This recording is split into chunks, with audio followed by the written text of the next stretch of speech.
Graça e paz, está começando mais um Papo de Crente. Roda a vinheta.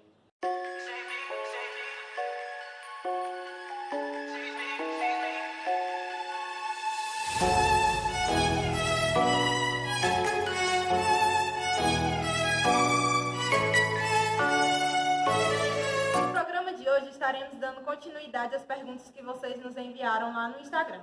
E para apresentar, teremos a irmã Emily Gomes e a irmã Adrícia Mirella. A pessoa responsável pelas respostas será novamente o diácono Tiago Oliveira. Vamos lá para as perguntas. Graça e paz, irmãos, e nós estamos dando início hoje à nossa primeira pergunta, que é: o que a Bíblia diz a respeito do dízimo?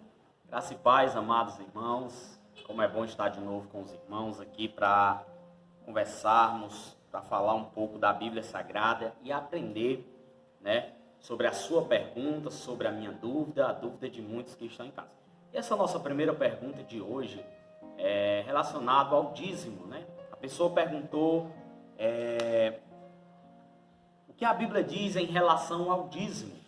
Bom, em primeiro lugar, o dízimo, ele começou ainda no Antigo Testamento, digamos assim. Ele começou no Antigo Testamento, ainda com Moisés, ainda com o povo de Israel.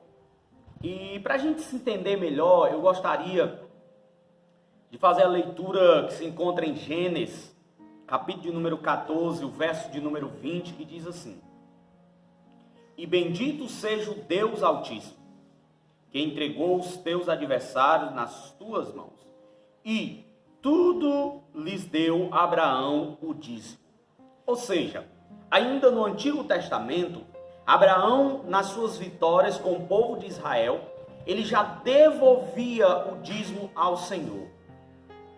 Devolver o dízimo na casa do Pai significa reconhecer o quão grande Deus é nas nossas vidas. É reconhecer quão maravilhoso é Deus. E naquele tempo o povo já reconhecia e devolvia o dízimo. Mas falar de dízimo, irmãos, é muito complexo. Falar de dízimo muitas vezes acaba criando uma discussão meio que uns aprovam, outros não aprovam. Mas se nós somos pessoas que buscamos a Deus e o que nos rege é a Bíblia Sagrada, nós temos que entender que temos que devolver o dízimo. Porque o dízimo, amados irmãos, é para manutenção da casa de Deus. Ora, antes de eu falar para você os benefícios que o dízimo vai trazer para a sua vida, eu gostaria de lhe dizer o seguinte: igreja tem energia. Igreja precisa pagar às vezes aluguel. Pastores, muitas vezes, têm que ir para um lado e para o outro, tem que ter combustível. Igreja precisa ter os seus mantimentos. E sem o dízimo, não pode funcionar. Então, o que a Bíblia está traduzindo é que nós devemos ajudar na obra de Deus, devolvendo os dízimos e as ofertas. E ainda mais, quando nós devolvemos os dízimos e as ofertas que trouxemos à casa do nosso Pai, estamos reconhecendo quão grande e maravilhoso é o nosso Deus em nossas vidas. Pois você ganha o seu salário e apenas 10% você devolve para o mantimento da casa de Deus. Em Malaquias, capítulo número 3, o verso 10, diz o seguinte: Trazei todos os dízimos à casa do tesouro, para que haja mantimento na minha casa. Isso é o próprio Deus falando. E provai-me nisto, diz o Senhor dos Exércitos, se eu não vos abrir as janelas do céu e não derramar sobre vós bênçãos sem medidas. Amados, quando você traz o seu dízimo de coração, o que o Senhor está nos dizendo é: faça prova dele, porque haverá bênçãos sem medidas. Mas olha, entenda bem, eu preciso tirar uma dúvida, que é a dúvida de muita gente. Quando o nosso Deus fala de bênçãos sem medidas, não está se relacionando, não está dizendo que é somente dinheiro. Porque algumas pessoas devolvem o dízimo dizendo: olha, eu vou devolver porque Deus vai me dar um carro, porque Deus vai me dar um salário maior. Não, não é assim que funciona. Deus não está negociando com você. Você tem que devolver o seu dízimo porque você reconhece que a obra de Deus precisa. A obra de Deus não funciona sem dinheiro aqui na terra, irmãos, porque precisa ter o mantimento. Segundo, as bênçãos que Deus está falando que vai derramar na tua vida é a saúde da tua família, é a paz no teu lar, é bons filhos, é um bom emprego, é um bom lar. São bênçãos sem medidas. É um bom profeta, é um bom crente. Tudo que faz dá certo, tudo que almeja e consegue, porque ele é fiel com Cristo. Então, não pense o dízimo como vou dar dinheiro para alguém, não. Pense no dízimo como um reconhecimento, que você reconhece que a obra de Deus precisa e que você está devolvendo, não está pagando. Dízimo não se paga, dízimo se devolve, porque o que ganhamos não é nosso, o que ganhamos Deus já nos deu. Já é um presente do céu, teu pão de cada dia. Então, continue abençoando.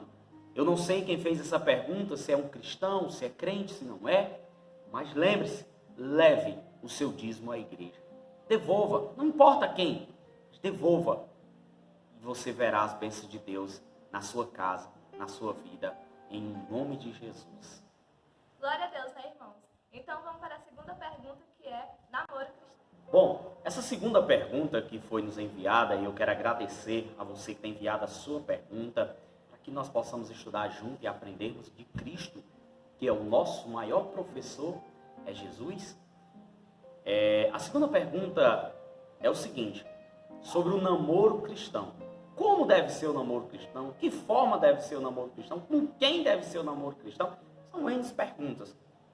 Mas, em primeiro lugar, antes de irmos para o texto bíblico, eu gostaria de dizer que o namoro é o princípio, é o começo em que duas pessoas começam a construir, começam a ir para o futuro de vossas vidas. Então, um bom alicerce, quando ele é bem feito, a casa sai perfeita. Mas quando o alicerce não é bom, a casa não sai boa. Então, preste bem atenção. O relacionamento, o namoro, é o alicerce para o casamento. Se há um bom namoro entre os dois, haverá um bom casamento. Então eu quero trazer da Bíblia Sagrada para você, que é jovem, que está aí paquerando, que está aí namorando, você que tem essa dúvida, eu quero dizer para você o seguinte. Em 2 Coríntios, capítulo de número 6, o verso 14 e o 15 diz o seguinte: não vos ponhais em julgo desigual com os incrédulos, porquanto que sociedade pode haver entre a justiça e a iniquidade? Ou que comunhão da luz com as trevas? Que harmonia entre Cristo e o maligno? Ou que união do crente com o incrédulo? Queridos, preste bem atenção. Eu sempre ouvi falar, as pessoas se perguntaram, já chegaram a me perguntar, por que crente só tem que namorar com crente? Bom, há duas opções. Você pode não namorar com crente, mas você pode e deve namorar com crente. Porque a Bíblia é a nossa base. E o que a Bíblia está dizendo em 2 Coríntios, capítulo número 6, o 14 e o 15 é: não há nenhuma junção, não há conversa entre Deus e o mundo, e o inimigo. Não há nenhuma conexão entre a luz e as trevas. Porque a própria palavra de Deus diz que as trevas não se unem com as luzes. Que é isso, amado irmão? Por que você está falando isso? É porque, amados, eu não posso me unir com quem não professa aquilo que eu creio, com aquilo que eu sirvo. Se nós pudéssemos aqui citar inúmeros testemunhos de pessoas que teimaram em namorar, insistiram em namorar com pessoas que não eram crentes, e quando casaram se deram muito mal, não se deram bem, porque a luz não se une com as trevas e serve para o homem quanto para a mulher. Não adianta a jovem que serve a Jesus querer namorar com alguém da festa, porque quando eles casar, um vai para a igreja, o outro para a festa, e uma hora vai dar errado, porque casal, a Bíblia diz que é um corpo só. O corpo não pode se dividir, uma metade para um lado, a metade para o outro. Tem que ir igual. Mas eu quero trazer mais um texto bíblico que se encontra em Provérbios. Provérbios capítulo 19, o verso 14 diz o seguinte: a casa e os bens vêm como herança dos pais, mas do Senhor a esposa prudente. Você pode receber dos seus pais, da sua família, casa, imóveis, educação. Você pode ter uma vida maravilhosa, mas a sua esposa, o seu esposo, vem do Senhor. Não adianta, se você não deixar Deus fazer isso na sua vida, vai dar errado, meu irmão. Vai dar errado, minha irmã.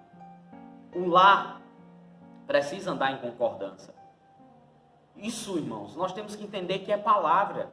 O que Deus está dizendo através da sua palavra é que as outras coisas você conquista, mas a pessoa que vai conviver e viver com você é Deus quem te dá. Porque eu sempre falo, casamento, a junção de duas pessoas é para o resto da vida. A Bíblia fala isso. Não adianta estar casando, e nós temos visto isso inúmeras vezes. Casam, meses depois separam. Isso entre os famosos já é modinha. Casa hoje, amanhã separa, casa hoje, amanhã separa, mas não é isso que a Bíblia está dizendo. Então deixe Deus fazer na sua vida. Não se engane. Deus é quem nos dá o melhor, Deus é quem tem para nós o melhor. Vou repetir o que eu falei no início aqui. Uma casa, para ela sair boa e perfeita, o alicerce precisa ser bem feito. Casamento da mesma forma. Ah, mas é só um namoro. É só um namoro não. É um namoro que está treinando, está encaminhando para um casamento. Porque no namoro é uma coisa, casamento outra coisa. E você precisa entender que as coisas têm que andar certinho. Então você que é crente, que é cristão, procure quem é cristão. Não se iluda não. Deus tem o melhor para você. Muito obrigado, você que tem encaminhado as suas perguntas para nós. Se inscreva no canal, né? Participe, mande sua pergunta. Nós vamos fazer de tudo para podermos falar com você, né? E grave o seu vídeo, envie para nós, que com certeza nós vamos fazer questão de colocar aqui também no Papo de Crente. E logo, espero que logo a gente possa estar reunido com todos ao passar essa pandemia. Deus abençoe em nome de Jesus. Espero que tenhamos respondido essas perguntas para vocês. Agradecemos a participação aqui no YouTube e lá no Instagram. Não se esqueça de compartilhar o nosso vídeo, de deixar o seu like e de comentar aqui. Gostaria de informar que estaremos pedindo a participação de vocês através de vídeo. Caso você tenha alguma dúvida e queira uma resposta, entre em contato conosco no Instagram, que estaremos disponibilizando um número para você enviar o seu vídeo. O vídeo pode ser de 30 segundos ou 1 minuto. Estaremos colocando aqui no próximo Papo de Crente. Que Jesus abençoe a sua vida.